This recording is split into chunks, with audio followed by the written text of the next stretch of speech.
Rhett Lashlee put forth a compelling argument for why college football should go to a 24-team playoff, but I still think there's one point he and every proponent of a 24-team playoff is missing out on. Let's talk about it.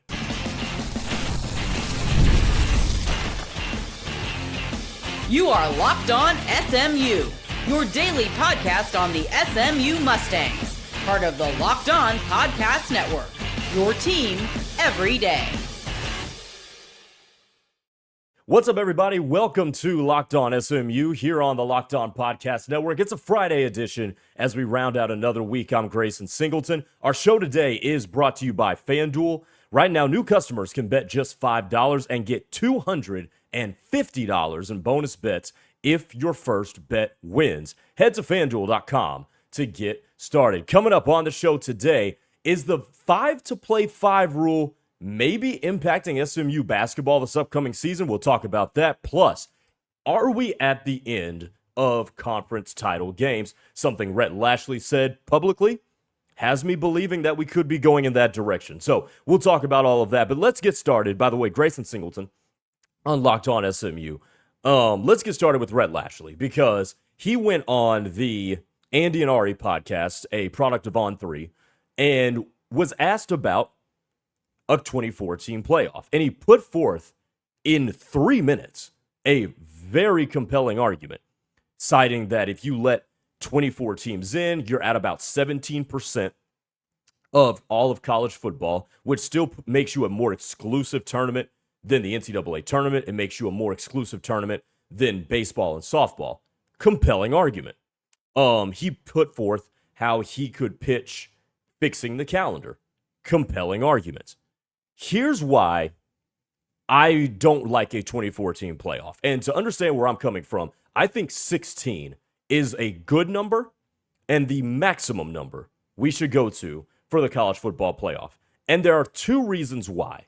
The first may be a little bit more obvious than the second. The first reason why I think 24 is too much and 16 is a good number is because there's never 24 college football teams that actually can win a national championship. There aren't. If you're outside of the top 20, you're not going to win 4+ games against the top 20 and go win a national championship. It's not happening.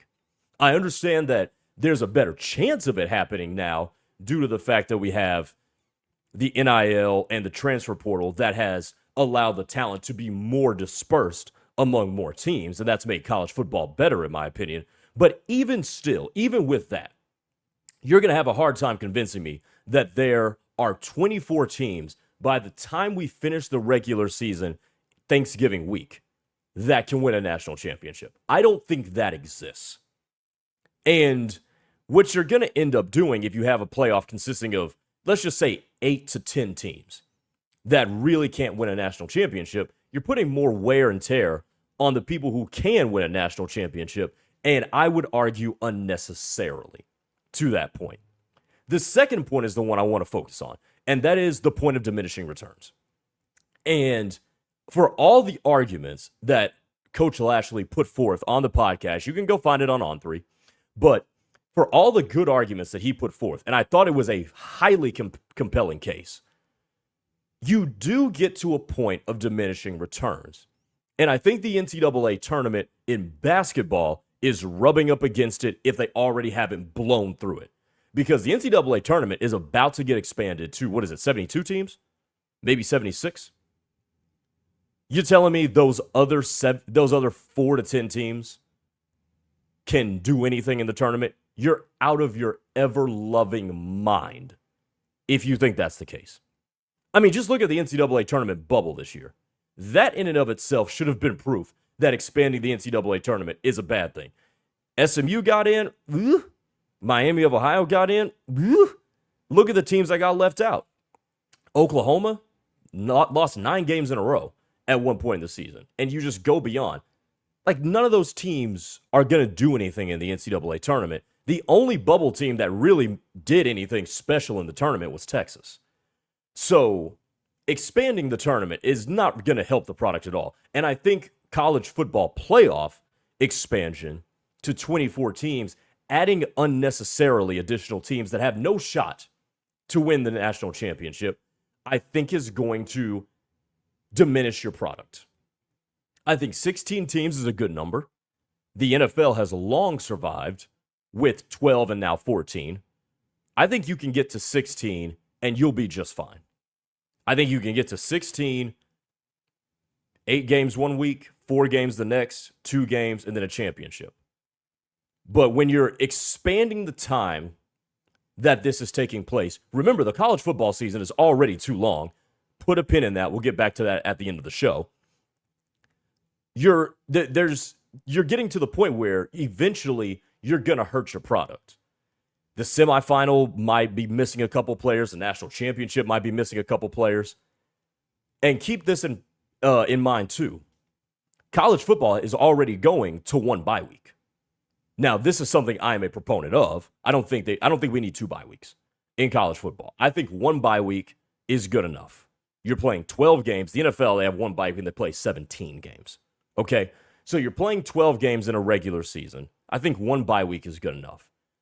You have a break for championship game weekend if you're not playing. Put a pin in that.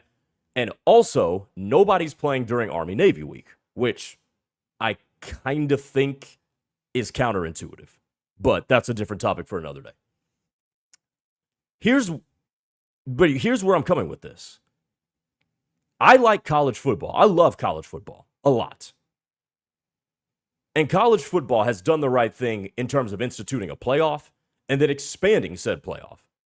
But there always is a point where you go to where your product starts to be diminished. And if you go to 24, I think that's where you run up against it. I think 16 is a good line. Take the top 16 teams. You figure out a way you want to seed them. That's, again, a different topic for another day. But you figure out how you want to seed them. You figure out who gets AQs, because I do think a playoff deserves AQs. And then you figure it out from there. But 24, to me, considering the fact that there aren't 24 teams by the time you get to December that can win a national championship, I think 24 would be coming up against the point of diminishing returns as it pertains to the college football playoff. Now, some of the other points that Rhett made when he was on the podcast with Ari and Andy Staples and Ari Wasserman, was the fact that it would generate more money. And it absolutely would. I mean, that's the chief argument of expanding literally any season. The NFL expanding, the NBA not cutting its season back, college football playoff expanding, NCAA tournament expanding. That is the chief reason you would do that, is because all of us are suckers for these college sports, and regardless of whether or not we believe those tournaments should be expanded, our stupid you-know-whats are going to watch it, myself included. I am against the NCAA tournament going to 70-plus teams, whatever number it is. You know where my happy behind is going to be when those tournament games start? On the couch that is 5 feet to my right. That's what I'm going to do. I'm against the expansion. If the college football playoff expands to 24 teams, you know what I'm going to be doing? Ordering my wings and sitting right there on that couch 5 feet away from me. Just like the rest of you. But it will not change the fact that at a point, you will run up against a point of diminishing returns. But if they expanded that far, which, spoiler alert, they probably will, they still going to get that money. But I thought Lashlee's arguments were pretty interesting. I really did. 16 to me, though, is where we should stop this. But I'd be pretty naive if I thought they were going to stop there. Coming up next on Locked On SMU, as we get started on this Friday, the proposed 5 years to play 5 years rule in college basketball. Could it affect SMU roster construction for next year? Talk about that as we continue Locked On SMU. The NBA playoffs are here, where every possession matters, every matchup is magnified, and every game can swing a series. And right now, FanDuel is giving you and new customers a great way to get in on the action. And here's the best part about it. You can bet just $5 and get $250 in bonus bets if your first bet wins. That's right. Just bet $5. If your bet wins, now you got $250 to play around with however you please with FanDuel. The app makes it easy to follow the action with player stats, trends, and matchups that are all in one place. And during the playoffs, that extra insight really matters when you're looking at stars, role players, and key moments. It just makes the entire playoff experience more engaging from start to finish. And I know my Lakers are big underdogs tonight against the Houston Rockets. And you know what? I'm still going to take them because we got the GOAT. And I don't care if they're 9.5-point dogs on FanDuel or 8.5-point dogs on the road. I'm riding with the Lake Show. Head to FanDuel.com to get started. FanDuel, play your game.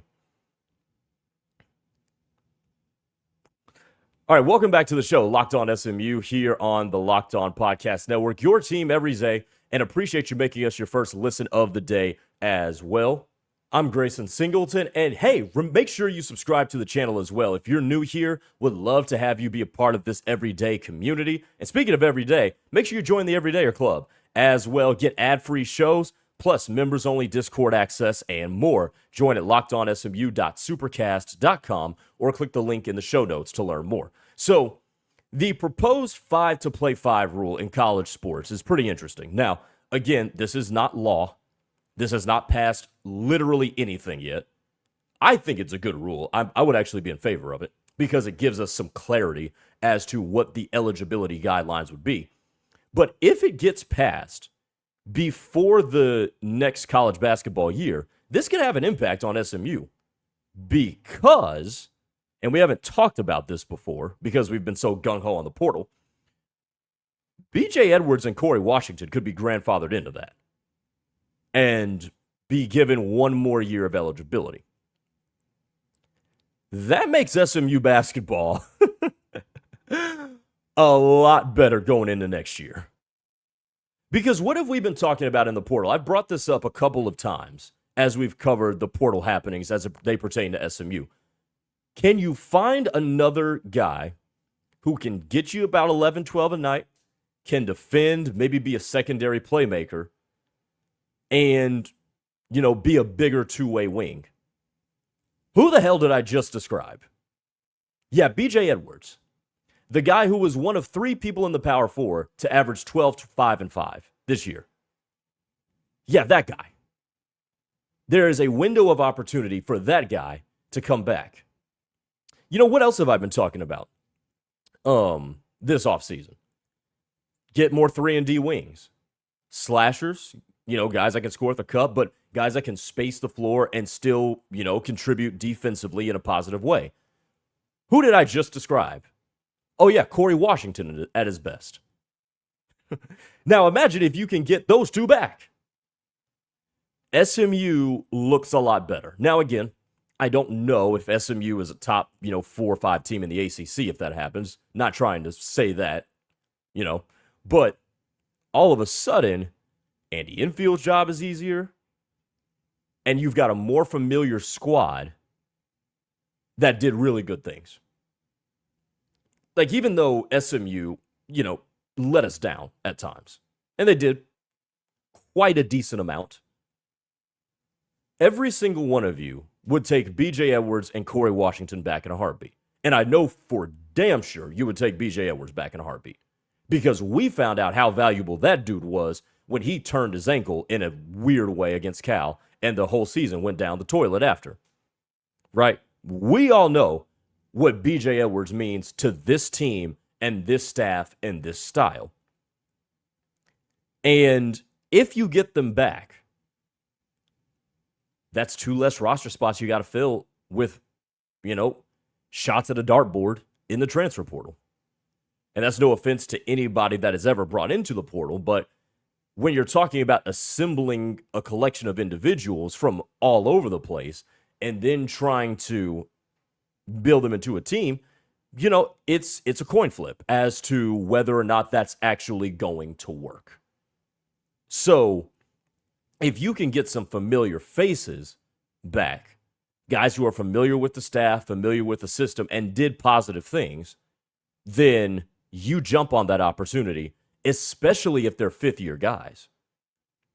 Like, look at the teams that are going deep in the NCAA tournament. Like, for instance, let's look at Michigan this year. Let's pull up Michigan's roster, and I'm going to do this on the fly right now. But if you look at the national champions from this year, not only were they a big team, we know about that, but them dudes were old.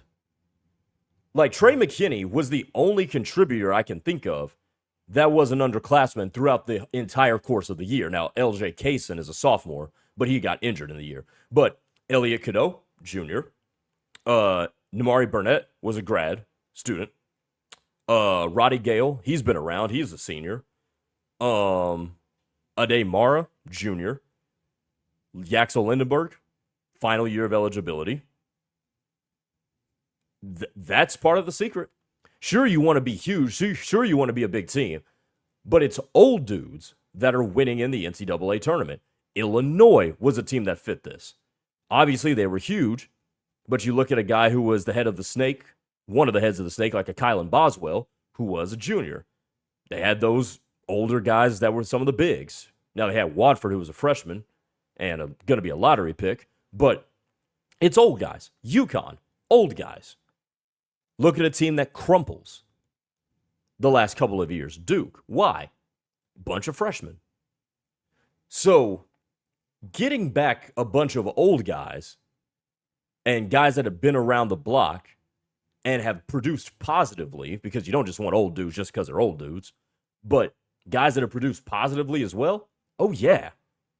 Oh yeah, give me all of those, because that is the blueprint to going far in the NCAA tournament.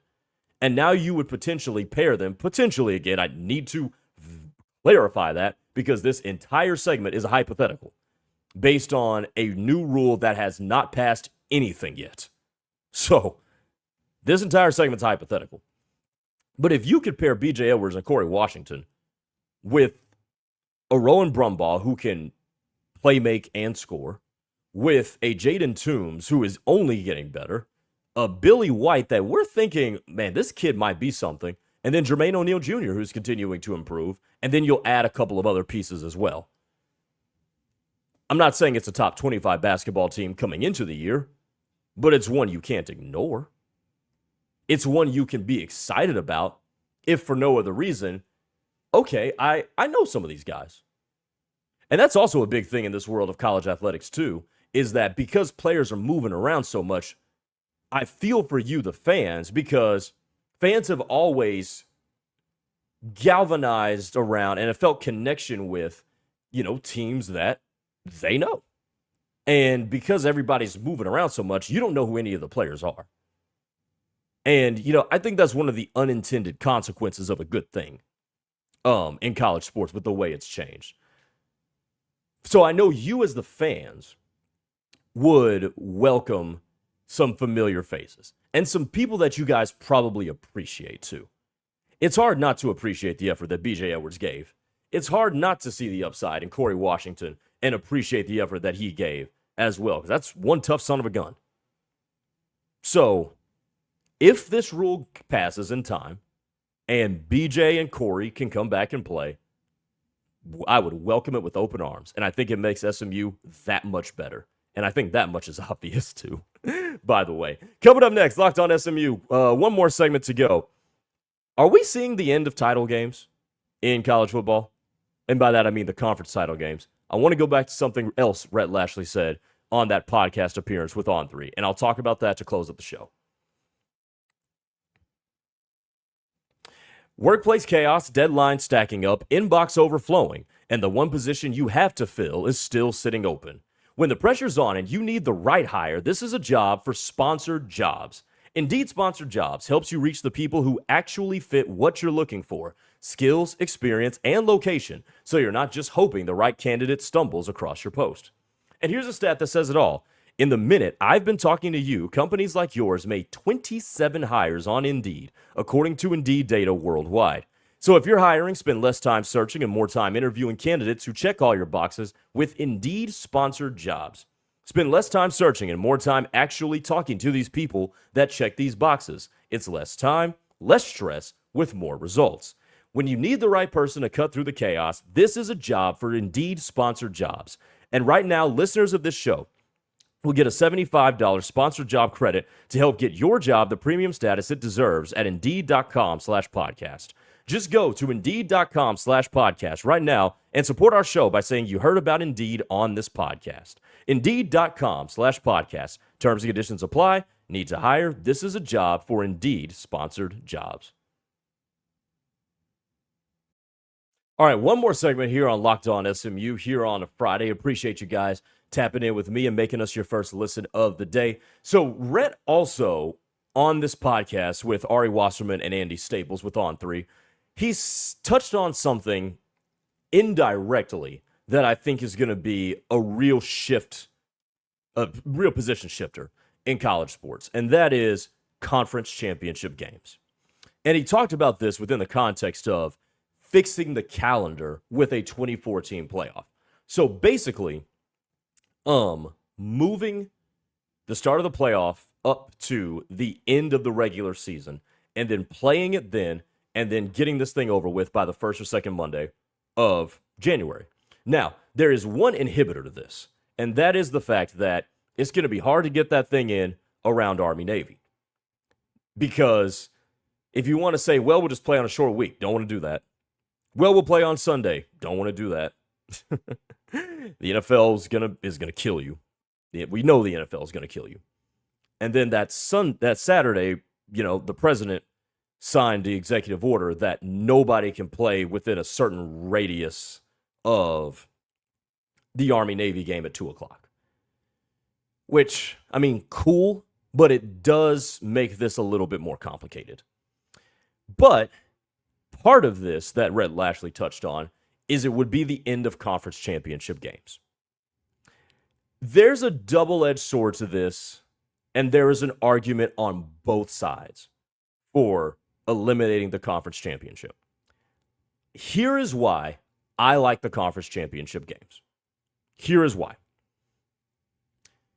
When you go to a playoff with 12 or 16 or maybe even 24 teams, you need a way to have an automatic qualifier.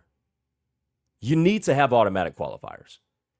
Now, the counterpoint to that is that, the teams that were going to play in the conference championship game would likely already be in the playoff. Fair enough. But I do think there is upside to having automatic qualifiers because as we've seen right now with these selection committees, giving them more room to do their own thing and just select and seed people at random is a terrible idea. So if there's more that we can take out of the hands of human subjectivity, I am all for that. Because selection committees, especially this playoff selection committee with football, has been nothing short of a tire fire, time after time after time. So if we can get more teams objectively in with predetermined rules, I'm here for that. And I think conference championship games that lead to AQs for the winner is a step in that direction. That is the main reason why I would like to keep them. But nevertheless, here's the point. Because we all acknowledge that the college football season takes too long, there are two things we can do. And one of them I don't think is going to happen. The first thing we could do is eliminate the conference championship weekend. That is the most likely of the two. The second thing we can do is just play these games every 7 days, regardless of how the calendar shakes out. And that is what's not going to happen. Because if there's one holiday that college football rules, it is New Year's Day. And everything will revolve around how it settles in to New Year's Day. They have to play their New Year's Six bowls. We got to have all this pageantry around December 31st and January 1st. Like college football, times have changed. We don't need to revolve everything around January 1st. Because of that, your season's too long. We're waiting 10, 11 days in between playoff games. It's ridiculous. I mean, what happened this year with the college football playoff games and how long we had to wait for them was utterly ridiculous. It was crazy. And now we're going to be playing a national championship game on January the 25th or the 26th, whatever it is, this upcoming year, is absurd. The college football season should not be approaching February. It shouldn't. So, how do you do that? Make these things 7 days in between the rounds. That I don't think will happen. Again, money, and because college football traditionally has revolved around New Year's Day once it comes to the postseason. So the next likely thing you can do to try to shorten the season and fix the calendar is eliminate conference championship games. And that's likely what's going to happen. And I don't necessarily like it. I already told you one reason why, but the other reason I don't really like it is because it's another opportunity for people to enhance their resumes and make their resumes more ironclad and remove more subjectivity. And again, I'm all for removing as much subjectivity as possible. And I think conference championship games are a really good way to do it. Now, there are other arguments to eliminating the conference championship. One of them being, I'll tell you this, hey, it's another game that we don't need to play. I mean, I'm here for it. I am here for it. Somebody can say, well, it doesn't really matter. We know we're already in. You know what matters? I look at the NFL, and those teams are popping champagne because they won the AFC East. Those things matter. Because it's incremental goals that you set every single year. They matter. They matter to the coaches. They matter to the players. But it's a dicey situation because now with you adding an extra conference game and potentially expanding the playoff, which this would be another reason to not expand the playoff, something's got to be a casualty. And to me, the way I look at it is it's either conference championship games or it's play games on January 3rd that would have originally been played on January 1st. What do you think is the most likely scenario? It's going to be the conference championship games go out the way. So, it's coming. I've accepted that, even though I don't like it. But it is what it is. But to me, that's what's going to happen next. Is that the conference championship games eventually will be eliminated from college sports. But, again, it's one of those things you got to accept. That's the way I look at it. Again, I would stop the playoff at 16, try to preserve conference championship games. Obviously, the executive order that protects Army-Navy is a real, obstacle to a lot here because a lot of this is a TV show. But that's what I would do. But ultimately, they're going to go to 24. And there will be some casualties along the way. And it won't be Army-Navy. Or its exclusivity at that. All right, that'll do it for Locked On SMU here on the Locked On Podcast Network. Appreciate you making us your first listen of the day as well. Make sure you tap in with us at the Everydayer Club, ad-free shows, members-only Discord, group access, and more. LockedOnSMU.supercast.com or click the link in the descriptions to learn more. Hey, for those of you on YouTube, we're going to send you over to our national Locked On Podcast Network YouTube channel. On audio, make sure you make your second listen of the day, Locked On College Basketball, and we will talk to you next week. We'll see you. I'm Grayson Singleton. Peace.